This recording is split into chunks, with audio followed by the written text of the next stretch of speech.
It was a school day, and rain had been pouring all afternoon. My parents picked me up early. They were supposed to be back that night, but they weren't.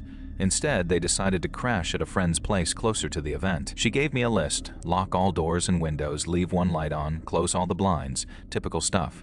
At the time, it didn't feel like a big deal. I was actually kind of excited to be home alone. No bedtime, unlimited candy. When I woke up, I felt colder than normal. Not just chilly, it was a real difference. I put my hand against the glass. No cracks, no drafts. Maybe it was just the storm, but my bedroom, it has a big window, and that night it was like someone had turned up the volume on nature's fury. Rain slammed against the glass like it wanted to break in. Every few minutes, thunder cracked and lit up the room. That's why I couldn't fall back asleep, even though I was exhausted. Then came the creaking. I sat up, looked around. Lightning flashed again, illuminating everything, but I saw nothing out of place except one thing. My closet door was slightly open. Someone had opened it.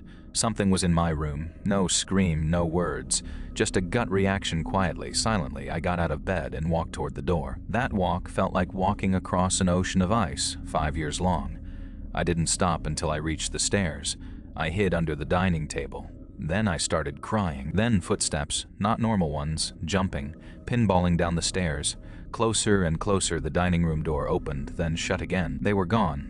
I stayed hidden under that table for a long time. Part of it was fear, part of it trauma. I wasn't old enough to handle the situation, but smart enough to know how dangerous it was. The rest of the night blurred into memory. When I finally climbed back into bed, I picked up the wrench I'd seen on the floor just in case my parents found it in the morning.